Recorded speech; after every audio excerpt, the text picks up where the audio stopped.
The Newlands Station Commander into studio this morning. Welcome to the show. Thanks very much for having me. And Jon-Jon, just very quickly, Jerick is about 60-something years old. He's relatively fit.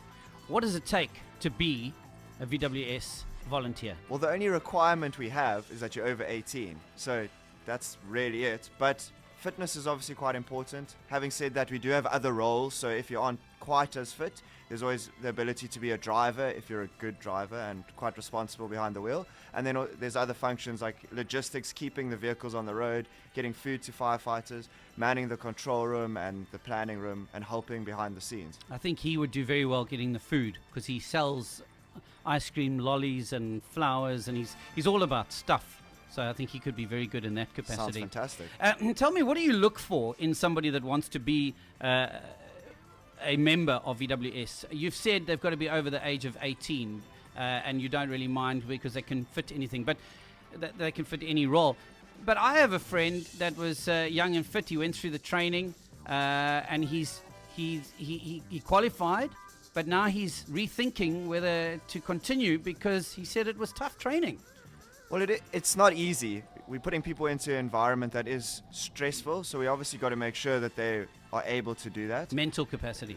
That's a big thing, and I think you've got to be dedicated. It really has to be something for you. A lot of people will join with a romantic idea of what firefighting is. That would be me. Take that idea, put it in the trash. It's not that at all. One of our members very affectionately refers to it as high-speed gardening.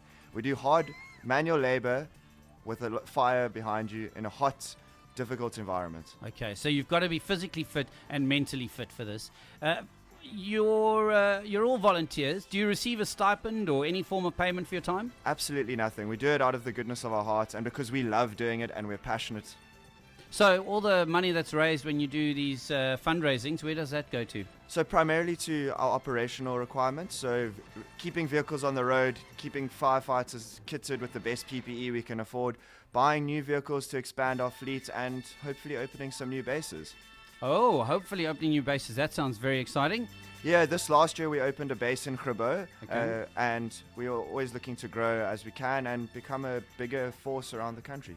Jon-Jon, it's been great having you in studio this morning. Thank you for your time, sir. Really appreciate it. Thanks for having me. It's always a privilege and an honor. Yeah, you're a good man. And if you'd like to see a fuller, more intense interview with Jon-Jon, hop onto our Facebook page right now.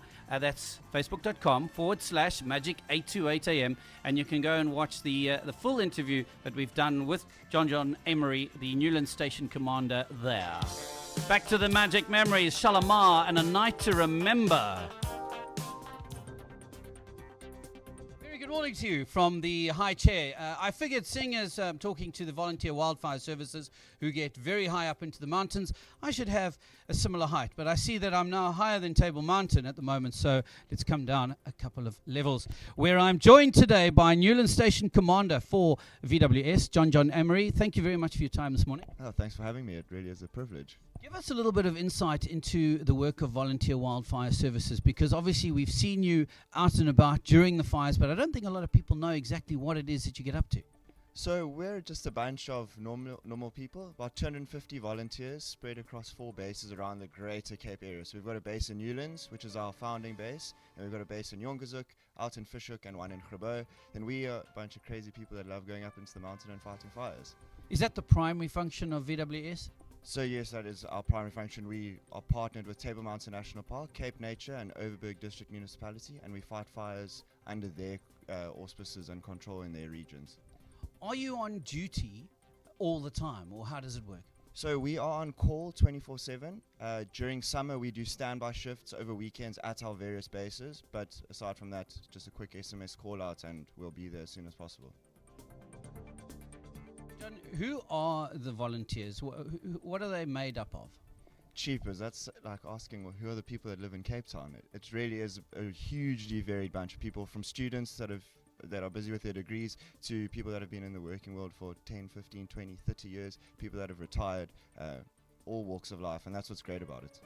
We've actually got Jerick, who's part of the breakfast show, and Jerick wanted to become a volunteer. I said he was too old. We actually don't know how old he is. I think he's in his 60s, and I said he was too unfit, but EB says no, he has a chance.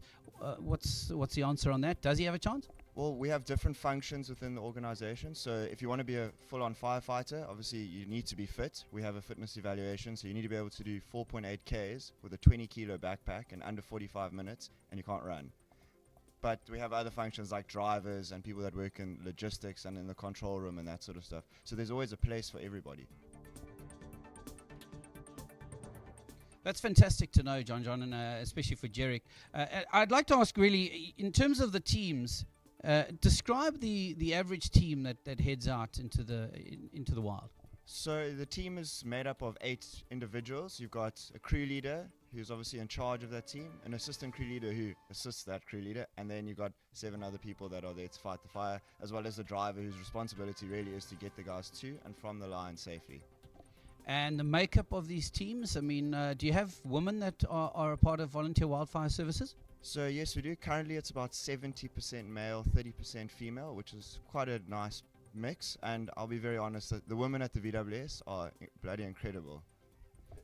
They really are. I mean, I think everybody believes firefighting is a very male thing, and the girls, and well, more the women at the VWS, they really are astonishing, and they really have changed a lot of people's mindsets about that.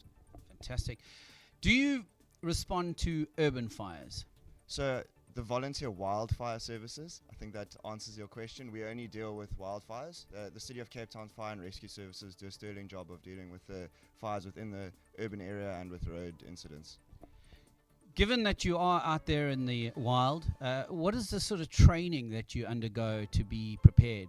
So we do all our training in winter. It's about 6 months. A new volunteer would do about 70 hours of training, and existing volunteers every year we redo the training. It's about 50 hours a year, and it compromises of skill scenarios where we teach people how to do the firefighting and fitness hikes, and which also familiarizes you with the mountain. And then on top of that, new people have to do a theory course, which is a legal requirement about fires.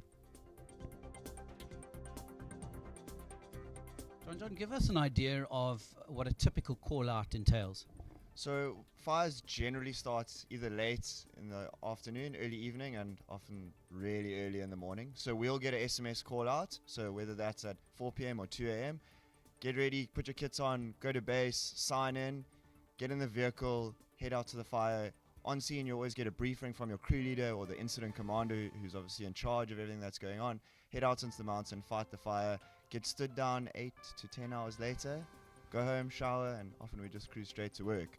And when these things start rolling into day on day on day, it can be 2 days on the trot or every second day that you're heading out back on the mountain and repeating it if you can't get off work. Understanding of this so-called volunteer hobby of yours? I guess it's all down to the scope of the incidents and how you manage that with your employer. So it obviously varies for everyone. Big corporates are different to smaller businesses, but it is very much on a case-by-case situation.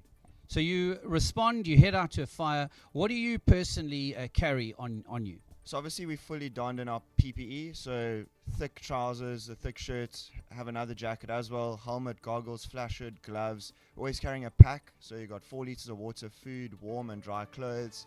Then on top of that, we generally use hand tools. Where we work, a lot of the time we don't have access to water, which is on vehicles, so we're carrying either a rako, which is literally a broomstick with a piece of conveyor belts on the end and you beat the flames, or a rako, which is a rake on one side and a hoe on the other side, and you use that to cut away and build a sort of what we term a scratch line. Which is like a furrow of sand, I would imagine, something like that. Yeah, that's correct. So we'll pull the vegetation away down to mineral soil to give an area where the fire would stop burning. Are you ever caught out with them dropping water loads on top of you?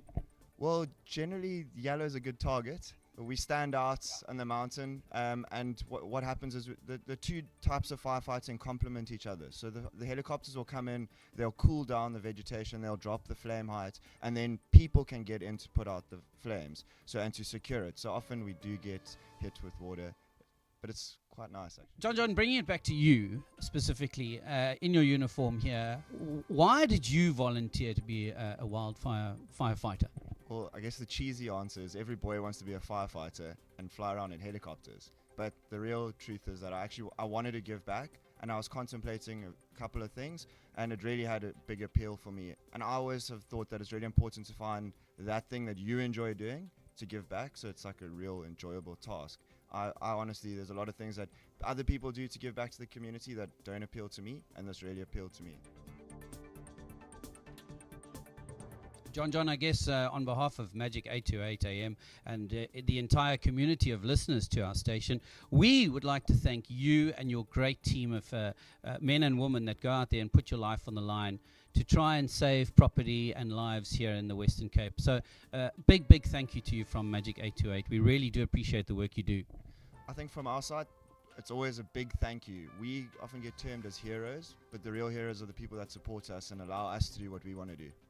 If you'd like to be a volunteer, you're more than welcome to hop onto their website, www.vws.org.za, or you can go and check out their Facebook page, which is facebook.com/volunteer wildfire services. Get involved, make a difference.